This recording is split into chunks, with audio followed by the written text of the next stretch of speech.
అవినీతికి పాల్పడలేదు, ఆరోపణలు చేయడం తగని పని, సాక్ష్యాలతో ముందుకు రావాలని విలేకరుల సమావేశంలో గచ్చిబౌలి డివిజన్ మాజీ కార్పొరేటర్ గంగాధర్ రెడ్డి ఆరోపించారు. కొన్ని టీవీ ఛానల్స్ విలేకరులు పనిగట్టుకుని కార్పొరేటర్ మీద అసత్యపు ప్రకటనలు చేయడం తగదని పనిగా భావించాలన్నారు.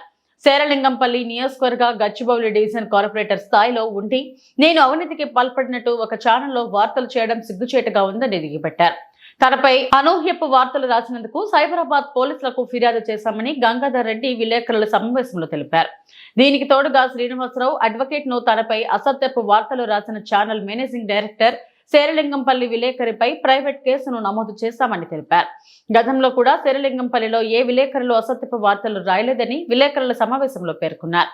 ఇలాంటి విలేకరి మాత్రం అసత్యపు వార్తలు రాసి తన వ్యక్తిగత భవిష్యత్తుకు దెబ్బతీశాడని, అలాంటి విలేకరిపై కఠిన చర్యలు తీసుకోవాలని పోలీసులకు ఫిర్యాదు చేసి కోర్టులో కేసు నమోదు చేశారు.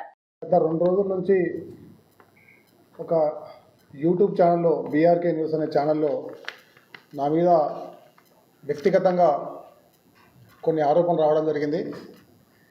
మరి దాన్ని పరిశీలించిన తర్వాత ఆ బీఆర్కే న్యూస్ ఛానల్లో ఏదైతే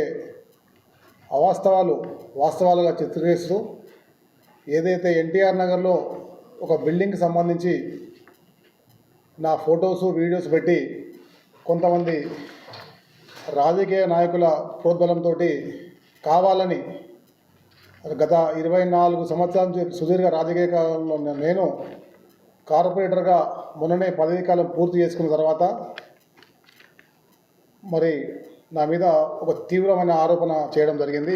బీఆర్కే న్యూస్ ఛానల్లో లోకల్ రిపోర్టర్ రవి, షేరింగపల్లి సంబంధించిన అతను, మరి అతనికి ఏ వాస్తవాలు తెలియకుండా, ఈ సర్వే నెంబర్ గురించి తెలియదు, ఆ ప్లాట్ ఎప్పుడు కొన్నాడో తెలియదు, అది ఆయన ఇల్లీగల్ కన్స్ట్రక్షన్, ఇది గవర్నమెంట్ ల్యాండు, దాంతోపాటు ముఖ్యమైన ఆరోపణ ఇది కార్పొరేటర్ గచ్చిబౌలి కార్పొరేటర్ గంగాధర్ రెడ్డి కబ్జా చేసిండని ఏదైతే ఆరోపణ చేసిండో దాని మీద ఖండించడానికి నేను ప్రెస్ మీట్ ఏర్పాటు చేయడం జరిగింది. వాస్తవంగా గత 5 సంవత్సరాల నుంచి ఏ రోజు కూడా ఏ ప్రెస్ సోదరుడు కూడా నన్ను ఇబ్బంది పెట్టి కానీ నా మీద ఆరోపణ కానీ గత 20 సంవత్సరాల నుంచి ఏ ప్రెస్ సోదరుడు కూడా ఇప్పటి వరకు నా మీద ఒక్క ఆరోపణ చేయలేదు. నేను ఆ తప్పు చేయలేదు. వాళ్ళు కూడా ఇంతవరకు ఎక్కడ కూడా ఆరోపణ చేసి నా మీద ఎక్కడ కూడా రాసిందని లేదు. నేను ఎప్పుడు కూడా ప్రెస్ అంటే మంచి గౌరవం ఇచ్చి, ప్రెస్ అంటే మంచి ఆదరణ ఇచ్చి, ఏ ప్రెస్ సోదరుని కూడా అన్నా నేనున్నా, మీరు నాకు ఏదైనా సాయం చేయండి, వాస్తవాలు చెప్పండి, సీసీ రోడ్లు వేసినా, డ్రైనేజ్ వేసినా, గచ్చిబౌలి డివిజన్ అభివృద్ధి విషయంలో అన్నింటిలో ముందుండి ప్రతిరోజు ప్రెస్ సోదరులు నా పేపర్లో వచ్చేటట్టు ప్రతిరోజు చేసినందుకు సంతోషంగా మొన్న కూడా నేను ప్రెస్ మీట్ చెప్పడం జరిగింది. దీంట్లో భాగంగానే ఈరోజు రవి అనే షేర్లింగంపల్లి రిపోర్టర్, మరి గతంలో స్టూడియో ఎన్లో పనిచేసినటువంటి రిపోర్టరు వాస్తవాలు తెలియకుండా గతంలో కేశవ్ నగర్ గ్రామంలో ఒక బస్తీలో ఒక 7 నెలల కింద ఒక ప్రోమో రిలీజ్ చేసిండు అతను. ఏమని, గంగాధర్ రెడ్డి ప్రోద్బలంతో ఈ బిల్డింగ్లన్నీ నడుస్తూ ఉన్నాయి, మరి మీరు సహకరించి మాకేమన్నా డబ్బులు ఇప్పిస్తారా, ఈ ప్రోమో రిలీజ్ చేయమంటారా అన్నారు. ఆ రోజు నేను తీవ్రంగా హెచ్చరించిన, నేను మాట్లాడలేదు, మా పిఏ మాట్లాడాడు, అన్నకు ఎటువంటి సంబంధం లేదు, మా కార్పొరేట్కి ఎటువంటి సంబంధం లేదు అని మా అనుచరులు మాట్లాడారు. ఇలాంటి ప్రోమోలు వేస్తే బాగుండదు, మాకు ఎలాంటి సంబంధం లేదని చెప్పినాం గత 8 నెలల కింద. ఆ రోజు ప్రోమో ఆపేసిండు. దాని తర్వాత ఆ మనసులో పెట్టుకొని మాకు డబ్బులు ఇప్పించట్లేదు, మాకు బిల్డింగ్కి ఎక్కడైనా అంటే నేనేమన్నా ఇప్పుడు బ్రోకర్గిరి ఇవ్వాలా, నువ్వు బిల్డింగ్ కాడికి పోతావు, నేను కార్పొరేటర్గా నేను నీకు డబ్బులు ఇప్పించాలా, ఇది ఎక్కడ న్యాయం? ఇది కావాలని ఒక కక్ష కట్టి కొంతమంది మా దగ్గర ఉన్నటువంటి బ్రోకర్ నా కొడుకులు, కొంత మా విలేజ్లో తండకోడు ఊర్లో కూడా ఉన్నాడు, ఆ బ్రోకర్ నా కొడుకుల మాటలిని వీడు ఒక లుచ్చ మాదాపూర్లో ఇవాళ నువ్వు ఫార్చునర్ కార్లో తిరుగుతున్నావు, ఎక్కడి నుంచి తిరుగుతున్నావు, ప్రతి ఇంట్లో నువ్వు ఎన్ని డబ్బులు వసూలు చేసినావు, ఏ బిల్డింగ్ కాడ ఎంత డబ్బులు తీసుకున్నావు అని నేను నిరూపిస్తా. నీ దమ్ము ఉంటే నా ల్యాండ్ కబ్జా నువ్వు నిరూపి, నీ ఛానల్ నిరూపి.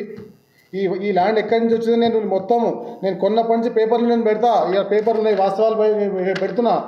కానీ నీ చరిత్ర ఏంది? 2009లో నువ్వు ఏడున్నావు, 2009లో ఇదే ప్రాంతంలో ఆనాటి భిక్షపతి గారు ఎమ్మెల్యే అయినప్పుడు ఇదే ల్యాండ్లో లైట్లు వేసింది మేము, డ్రైనేజ్ వేసింది మేము, పట్టాలు ఇప్పించిందంటే ఆ సీసీ రోడ్లు వేసేటప్పుడు కొంతమంది ఆపితే కూడా ఇది ఈ ప్రజలకు అందుబాటులో ఉండాలి, ఎన్టీఆర్ నగర్ సోఫా కాలనీ ఇదంతా కూడా పబ్లిక్ సంబంధించిందని చెప్పి ఆ రోజు మీటింగ్ ఏర్పాటు చేసినాం. ఆ రోజు ఏంటి నువ్వు నీ బతికేంది? ఈరోజు నువ్వు ఒక ఫార్చునర్ కార్లో తిరుగుకుంటూ ఎక్కడెక్కడ డబ్బులు వసూలు చేసుకుంటూ కార్పొరేటర్ బ్లాక్మెయిల్ చేస్తే నీ పిఆర్ పెరుగుతుందో, నీ యాజమాన్యానికి పేరు వస్తుందో, ఒక కార్పొరేటర్ని బద్నాం చేయాలనేది అయితే ఉద్దేశంతో నువ్వు పోతున్నావు, అది మంచి పద్ధతి కాదు. ఒక ప్రెస్ సోదరు నువ్వు కూడా, ప్రెస్ అంటే విలువలు ఉండాలా, విలువలు పెంచుకోవాలా. ఇవాళ 300 నుంచి 400 మంది ప్రెస్ సోదరులు ఇవాళ షేర్లింగంపల్లిలో ఉన్నారు. ఎవరైనా ఇట్లా చేసిర్రా? బ్లాక్మెయిలింగ్కి ఏమైనా పాల్పడరా? ఎవరి మీద ఆరోపణ చేయి, నీ మీద ఎందుకు ఈ ఆరోపణ వస్తుంది? నువ్వు తప్పు చేయట్లేదా? ఎస్, నేను తప్పు చేసినాను, నువ్వు ఆరోపణ రా, నా వర్షం తీసుకో, నువ్వు వెయ్యి. కానీ మా దగ్గర ఉన్న కొంతమంది లుచ్చ మాటలు విని నువ్వు నా మీద బిల్డింగ్ కట్టినాను. నేను వాస్తవానికి 2010లో నా డాక్యుమెంట్గా నేను కొన్నా, ఆఫీషియల్గా కొన్నా, కాస్రా పానీలో ఇది పట్టా ల్యాండు, నేను నిరూపిస్తా. ఇవాళ 22 ఏళ్ళ ఏదైతే పెట్టిర్రో ప్రొవిడెడ్ అని చాలాసార్లు పెట్టడం జరిగింది. ఇవన్నీ బిల్డింగ్లు కావా? ఎన్టీఆర్ నగర్ కానీ గోపన్పల్లి కానీ గోపన్పల్లి తాండా కానీ బిల్డింగ్లు కావా? నేను ఒక్కనే బిల్డింగ్ కడుతున్నా, కానీ మా ప్రజలు కట్టుకోవాలా, మా ప్రజలు ఇక్కడ ఉండాలా, నేనే ప్రోత్సహిస్తున్నా. ఈ బిల్డింగ్లు కట్టుకోవాలా, ప్రజలు బాగుండాలా. ఒక ప్రజాప్రతినిధిగా ఆపద వల్ల ప్రజలు ఆదుకోవడానికి నేను ప్రజాప్రతినిధి అయినా, లేకపోతే ఇలా వసూలు చేసి బ్లాక్మెయిల్ చేసి డబ్బులు వసూలు చేసి మీకు ఇప్పినకే నేను ప్రజాప్రతినిధినా? అంటే నేను డబ్బులు వసూలు చేసి మీకు డబ్బులు ఇప్పిస్తే నువ్వు నాకు ప్రోమో వేయవు, లేకపోతే నువ్వు ఇట్లా బ్లాక్మెయిల్ చేస్తావు. ఇది మంచి పద్ధతి కాదని హెచ్చరిస్తున్నా.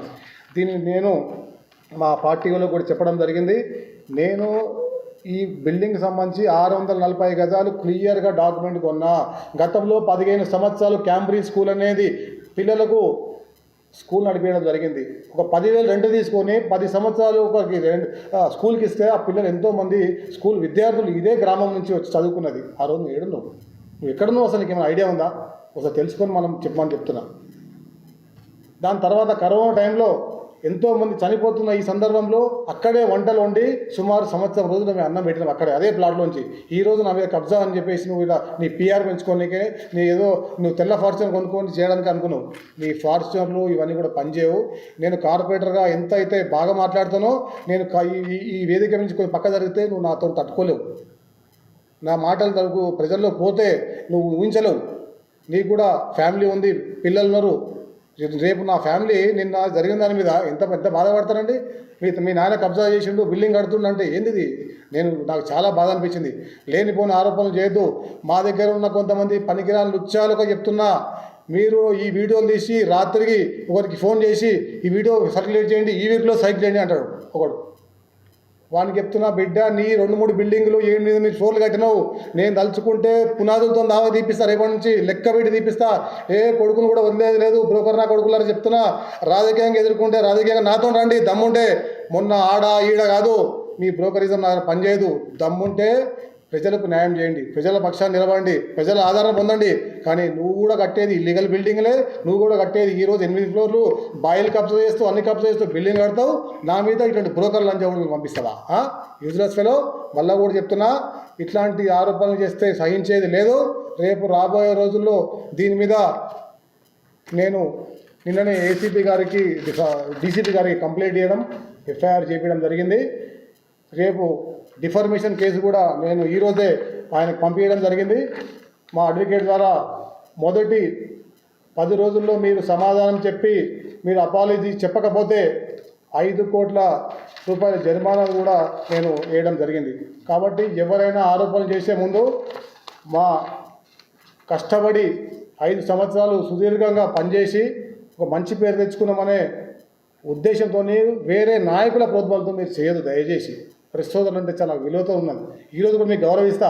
నువ్వు ఎన్ని సంపాదించుకున్నావో, నువ్వు ఫార్చునర్ కొన్నావా, ఇంకోటి కొన్ని అడుగుతలే. నేను ఏ రోజు మాట్లాడలే. ఈరోజు నా వ్యక్తిగతంగా నువ్వు ఆమె ఆరోపణ చేసినావు. అన్నా నాకు ఈరోజు తెలియదు, మా వాళ్ళు వేసిరు. మరి వేసిరంటే ఎట్లా వేస్తారు? నీ ప్రోత్సాహం లేకుండా ఎందుకు వేస్తారు? నీకు ఎవరు ప్రోత్సహిస్తారు?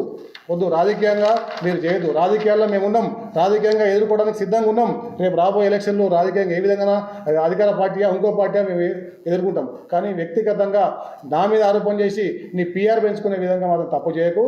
ఎవరికైనా ఒకటే చెప్తున్నా, ఇక్కడ ఎన్టీఆర్ నగర్, సోఫా కాలనీ, ముఖ్యంగా కేశవ్ నగర్ నా మీద ఏదైతే ఆరోపణ వచ్చిందో ఇవన్నీ కూడా గ్రామాలు. దయచేసి మీరు ఆలోచన చేయాలి. ప్రెస్ సోదరులు కూడా ఎవరిని కూడా దయచేసి ఇబ్బంది పెట్టొద్దు. మీరు కూడా ఎవరు ఇబ్బంది పెట్టట్లే ఇప్పటివరకు కూడా. కానీ గరీబ్ వాళ్ళు ఉంటే దయచేసి వాళ్ళని వదిలిపెట్టండి. కానీ ఎవరైనా బిల్డర్లు కానీ అపార్ట్మెంట్లు కానీ వాళ్ళు హాస్టల్స్ కట్టుకున్న వాళ్ళకు ఏదైనా ఉంటే మీరు వాళ్ళు ఏదైనా ఉంటే మాట్లాడుకోండి. అంతేగాని కావాలని గ్రామస్తులను ముఖ్యంగా తండాకు సంబంధించిన వాళ్ళు ఎస్టీలు వాళ్ళని ఇబ్బంది పెడితే ఏమొస్తుంది? అక్కడ కేశవరావులు వడ్డర సోదరులు వాళ్ళంతా రాయి కొట్టుకొని వాళ్ళ జీవనం గడుపుకుంటారు. వాళ్ళని పోయి మీరు డబ్బులు అడిగితే బ్లాక్మెయిల్ చేస్తే ఎట్లు ఇస్తారు? ఎందుకు ఇవ్వాలి మీకు? ఇవాళ నేను గెలిచిన తర్వాత నా కార్యకర్తలు ఇల్లు కట్టుకోవాలా, ఇల్లు గులగొట్టించుకోవాలా? నేను గెలిచిన పాపం అదా? కబ్జాలు చేయాలన్న ఉద్దేశమా? కాదు కదా. దయచేసి ప్రజలను ఎక్కడ కూడా ఇబ్బంది పెట్టిన దాఖలాలు ప్రస్తుతాలు ఎక్కడ కూడా లేవు ఇప్పటివరకు. కానీ ఇలాంటి వాళ్ళ వల్ల ఒక వేరే వాళ్ళందరూ కూడా మచ్చ వస్తుంది. దయచేసి ఎన్టీవీ, టీవీ9 అన్ని నిందిత ప్రతి ఛానల్లో 350 మంది విలేకరులు, ఏ ఒక్క విలేకరు కూడా, ఏ పేపర్లు కూడా, ఏ అభ్యర్థిని కానీ ఎక్కడ కూడా ఒక్కరు కూడా ఇబ్బంది పెట్టిన దాఖలాలు ఈరోజు ఎన్టీఆర్ నగర్లో కానీ మేము చెప్పే 3 పేర్లు కూడా ఎవరు ఇబ్బంది పెట్టలే. నేను ఈ ప్రెస్ ముందు చెప్తున్నా. కానీ నీ వల్ల నువ్వు చేసిన ఆరోపణల వల్ల ఒక ప్రజాప్రతినిధిగా నాకు, నా ఫ్యామిలీకి, నా కార్యకర్తలకు ప్రతి ఒక్కరు కూడా ఇబ్బంది కలుగుతుంది.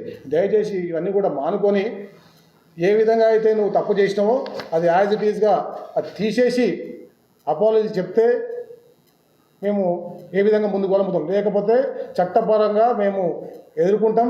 మీ ఛానల్ ఎక్కడెక్కడ నిలదీస్తాం. నీ మీద ఎన్ని ఆరోపణలు ఉన్నాయి, ఎక్కడ ఏం చేసినావు, ఏ కబ్జాలు కాదు, నువ్వు ఎక్కడ ఎన్ని రూపాయలు తీసుకున్నావు ఎవిడెన్స్ నా దగ్గర ఉంది. నేను చెప్పగలుగుతా.